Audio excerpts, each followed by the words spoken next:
दरअसल देखा जाए तो भारत एग्रीकल्चरल प्रोडक्शन के मामले में एक बहुत बड़ा देश है और भारत में अनाजों से लेकर फल और सब्जियां तक भारी मात्रा में प्रोड्यूस होती है। लेकिन इसके बावजूद भी कई फल और मेवे समेत कुछ विशेष प्रकार के अनाज ऐसे हैं जिसको हमें दूसरे देशों से ही खरीदना पड़ता है। और भारत की इसी मजबूरी का फायदा पिछले कुछ सालों से जापान, श्रीलंका, बांग्लादेश और तुर्की जैसे देश उठा रहे थे। पूरी डेवलपमेंट क्या है इस वीडियो में समझते हैं, लेकिन आगे बढ़ने से पहले इस वीडियो को लाइक करके चैनल को सब्सक्राइब जरूर कर लीजिए, क्योंकि यह आपके लिए तो 1 सेकंड का काम है, लेकिन इससे हमारी काफी बड़ी मदद होती है।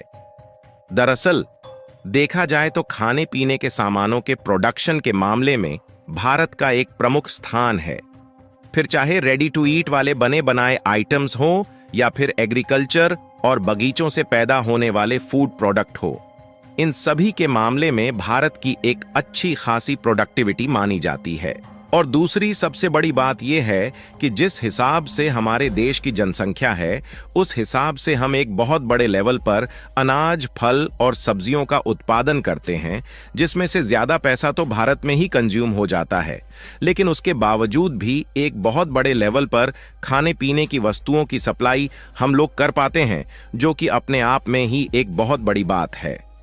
कहने का मतलब यह है कि भले ही हम खाने पीने की वस्तुओं को दूसरे देशों में पैसों के बदले में भेजते हैं, लेकिन एक हिसाब से हम कई देशों का पेट भर रहे हैं।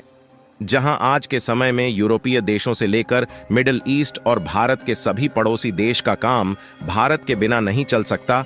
और खासकर आपको जानकर हैरानी होगी कि जितने भी देश हैं, यह भारत के मसाले के बिना अपनी सब्जियां तक नहीं पका सकते।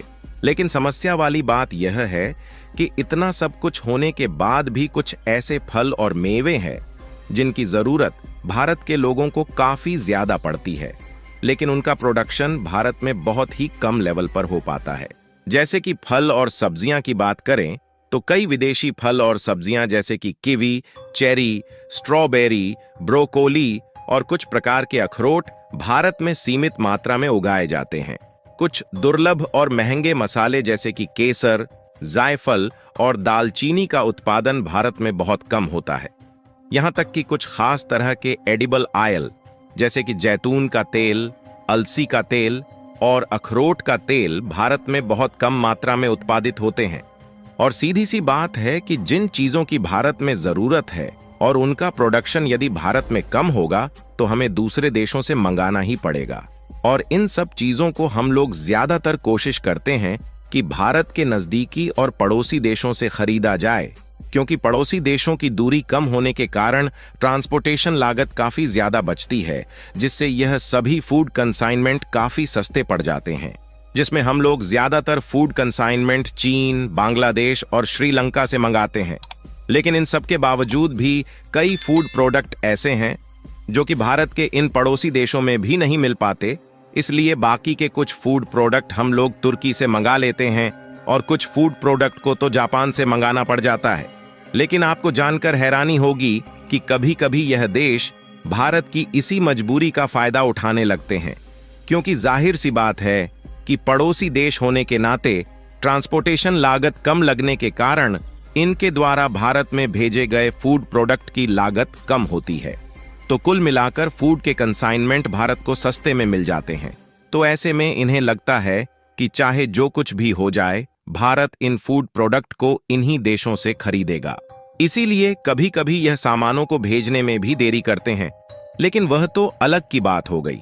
सबसे बड़ी समस्याएं तब खड़ी होने लगीं जब इन देशों ने भारत को बेवकूफ बनाना शुरू कर दिया और भारत में लो क्वालिटी के सामानों को भेजना शुरू कर दिया। लेकिन यह सभी देश इन बातों को भूल गए कि भारत वह देश है जो कि खाने पीने के मामले में एक बहुत ही शौकीन देश है। ऐसे में भारत लो क्वालिटी के और सड़े गले फूड कंसाइनमेंट को भला अपने देश में क्यों स्वीकार करेगा। और हाल ही में जब भारत के द्वारा पिछले 1 साल में वापस लौट आए गए फूड कंसाइनमेंट का आंकड़ा देखा गया तो इसने सबको चौंका कर रख दिया, क्योंकि खबर में आप साफ साफ देख पाएंगे कि भारत ने फूड सिक्योरिटी चिंताओं के चलते चीन, जापान, श्रीलंका, बांग्लादेश और तुर्की से आने वाले फूड कंसाइनमेंट को एक बड़ी मात्रा में रिजेक्ट किया गया है। ऐसे ही नॉलेजेबल वीडियो देखने के लिए हमारे चैनल को लाइक करें, सब्सक्राइब करें और बेल आइकॉन दबाएं। जय श्री राम।